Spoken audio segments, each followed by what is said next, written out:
Welcome to this presentation from the course Material Designers. This is the first task based on the role of the material designer. My name is Claudia Jimenez. I am a student in Licenciatura en Lenguas Extranjeras con énfasis en inglés from Universidad Nacional Abierta y a Distancia. In this presentation, we are going to answer 4 questions based on the role of the material designers.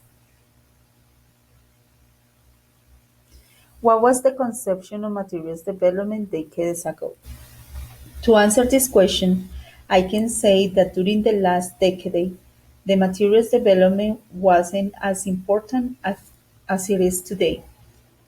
Materials were resources that only illustrates methods and demand a deconstructing and reconstructing in their pedagogical practice task. The development of the materials, of the design of the materials, demanding plenty of time by doing it.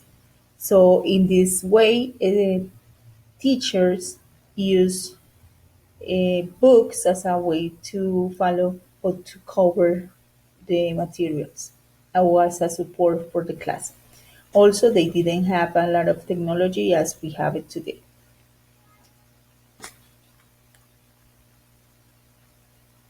What does developing material demand from teachers? This promotes motivation and interaction, and this is how teachers catch a student's attention. If a student is well motivated, the learning will be significant, and the teaching learning facilitates learning knowledge based on experience and real life content.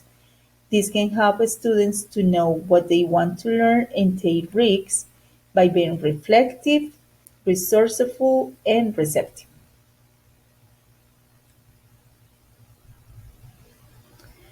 What are the components of creating an adaptive didactic learning materials?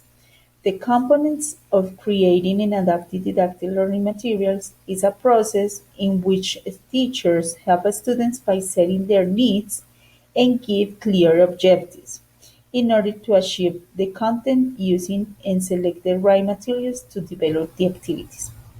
In this case, we as teachers needs to know the assessment, and we need to set the goals that needs to be specific, measurable, achievable, and realistic, and also timely. The content will be included in the development of the materials and activities, so they will be more personalized, significant, and they can be motivated to develop the different skills. In this way, the content is taught in order to have formative assessment rather than summative assessment that are supported by a range of resources. The formative assessment is a way to evaluate students in their learning. If we have after learning in our classes, the materials that we need to include are better to develop the knowledge and their skills. In my opinion, what is the principal role of the teacher when designing language learning materials? Well, I can say that teachers should create the conditions for students to manage their own learning processes and learn collaboratively with their peers in order to become more independent learners.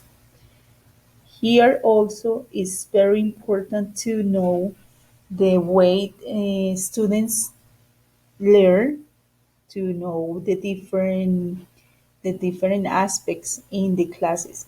So we cannot generate with the students. We need to look up the needs, the needs, and also create spaces for them to learn in a better way. Thank you.